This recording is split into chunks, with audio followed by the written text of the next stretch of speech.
Now is the time for us to be bold and put people before corporate profitability. That's why I'm running. When the power of the people meet the people in power, that's the nexus of change. But it's Harrisburg and Washington that have a huge impact on our lives, individually and as a community. I'm currently at Lehigh Valley Active Life Senior Center. I've been there for 22 years, and my focus is going to be helping senior citizens. I'll fight for more funding for Social Security, more at-home care through Medicare, lower prescription drug prices, better options for transportation, and more housing for senior citizens. It was a 90% basically of wages recovered. Now, in order to get back to that ratio, we need to raise that to $240,000. The cost of living adjustment is based on an urban worker, not a retiree. And my calculation is that senior citizens have been cheated out of 70% of what they should have got with the cost of living adjustment, higher Social Security amounts. If you're working 30 years, the base amount of Social Security is at $848. So that means you were breaking your back at a low-paying job for 30 years, and you get $848. That's got to be higher. So Social Security, with the wage cap increase, is financially sound. It's a democratic program, but we have to go further. We have to make sure that the base amount is higher and cost of living adjustments actually reflect the inflation that seniors experience. Thank you. In particular for senior citizens. And so any type of program that looks to provide preventative care, I think, needs to be a top priority. And this goes across the gamut. This goes to fruits and vegetables and the Farm and Food Bill, supporting growers of fruits and vegetables. It goes to exercise components. It goes to preventative care. It goes to all of that we need to focus on, because the high cost of health care is often because people do not get that treatment early on, and their diseases progress, their life is worse, and the expense on all of us is higher, and nobody wants that. We have a perversion of priorities in this country. We open our checkbook to defense contractors, but we don't provide health care for everyone as a matter of right. I believe that we have a federal responsibility to provide good, accessible health care to everyone. We have a terrible problem in this country with health care inequality.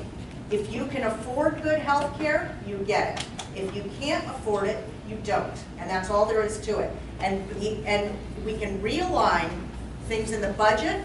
We need, as I said, I think we have a perversion of priorities in terms of what we spend money on in this country. And we absolutely must provide health care for all, and that would solve the Medicaid problem to the states. The other thing that I have to say is we must get profit out of health care. Private insurance companies are making a ton of money on health care insurance policies. We would get that out of the health care costs, and that would thereby reduce overall health care costs. We've got to move towards a universal healthcare system that works for everyone. And the only way to do that is to make sure that from the womb to the tomb, we do not commodify healthcare. I think one of the solutions that we need to take a look at is decriminalizing certain levels of drug use and possession. I work in the criminal justice system, and I don't apologize for taking off dangerous criminals off our streets to protect our communities. People who go after little kids, predators, who rape women, who commit homicide, deserve to be locked up. What I see, though, is some tweaks that we can make, and what I'd like to see is we have too much federalization of crime. It becomes a sexy issue for politicians to go to Washington and make the same crimes a federal crime that we prosecutors prosecute the state. So I believe that we need to retract on federal crimes and let the state prosecutors handle it. But what we must do is we must stop incarcerating people for minor crimes that can be punished otherwise. That's number one. Secondly, I firmly believe not just in the decriminalization of marijuana, but in the legalization of marijuana. And I will tell you why. Number one, so much of what has happened with marijuana is that people break the law for possessing or using marijuana, and they end up in the criminal justice system, and it's a slippery slope to get out of it. By legalizing marijuana, we would do two things. One, we would provide a source of income and revenue to municipalities. And secondly, it would reduce the opioid problem. There have been studies done that show that opioid addiction is far less prevalent in states that have legalized marijuana. I firmly oppose any privatization of prisons. Someone who robs a bank with a gun might get 5 years, 7 years, okay? Also, I'm against mandatory sentences. Eliminate the privatization of prisons. We need to also eliminate this notion of prison-based redistricting and restore returning citizens full rights to vote and be absolutely unapologetic about that. We got to make sure that all of those folks that have served their time are able to enter our communities, being afforded every opportunity not to be shamed and penalized. So, ban the box, decriminalize marijuana, stop jailing people because of mental health issues, stop jailing people because of substance abuse issues, provide treatment for both instead, and follow the Sixth Amendment. A fair and speedy trial, and adequate representation. When John prosecutes somebody, it's not a fair fight, because we don't fund public defenders. And so people who are innocent go to jail. The federal response has to be to follow the Sixth Amendment and our Constitution and our own conscience, that we provide adequate representation to anybody charged with a crime, and many fewer people will be in jail. Because no congressman or congresswoman goes to Congress and knows all of the answers. My concern with Congress right now is that they don't spend enough time listening to people with true expertise and knowledge and gaining the benefit of that knowledge and then acting upon it, rather than things are always happening along party lines. That I firmly believe that we must restore an effective, meaningful environmental protection agency that has teeth. We need to disincentivize the fossil fuel industry by creating a carbon fee that goes back into renewable energies and building resilient communities that have been devastated unjustly because of the fossil fuel manufacturers. How many Superfund sites do we have to be dealing with before we kind of figure out that companies are great, they're capitalists when they're making money, and then for cleaning up, we'll be socialists. You can clean it up for me. I mean, we're still dealing with stream pollution from coal mines that were dug over 100 years ago. So a federal response at a minimum, is to hold these companies accountable with funds to pay for their messes decades after they're already done. So these fracking shafts with concrete, well, they're going to eventually disintegrate. They're not going to last forever. And then those companies are going to be gone, the wealth is going to be reaped in by a few, and then we're all going to be asked to pay for cleaning it up. It's got to stop. It should be done, it should be a standalone vote, and let's get this off our agenda. It should not be tied to the wall or border security.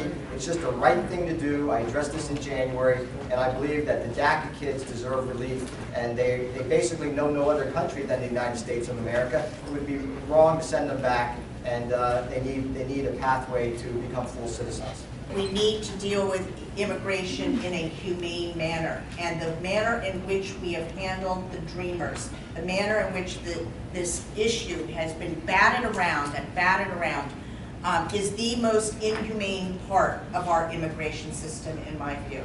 I am strongly in favor of a Clean Dream Act, a standalone act for the benefit of Dreamers, those children who are now adults often, and who were brought here as very young children and have never lived anywhere else, and have had the prospect held over their heads of being shipped back to a country where they know no one, they don't speak the language in many cases, and they have no source of support.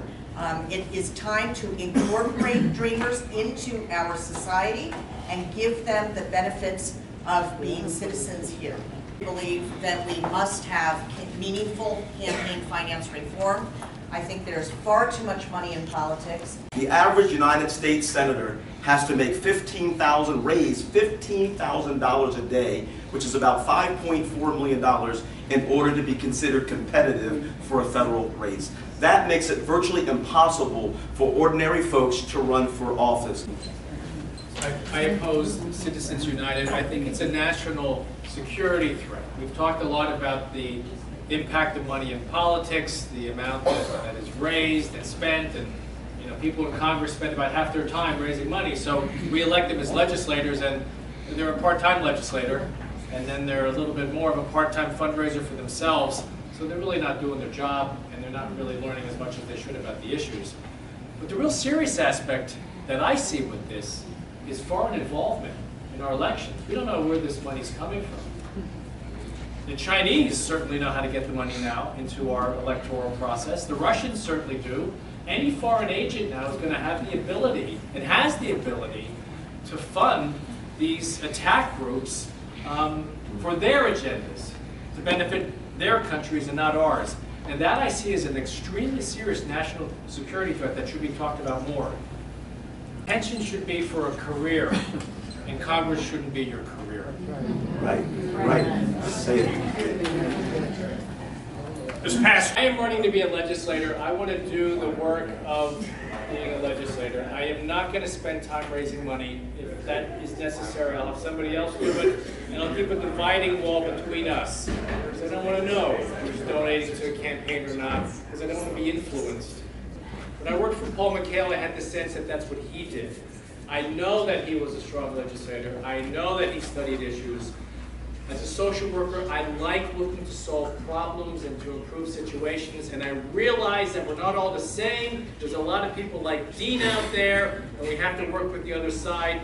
But bottom line is to provide solutions to regular working people, and in my case, particularly senior citizens.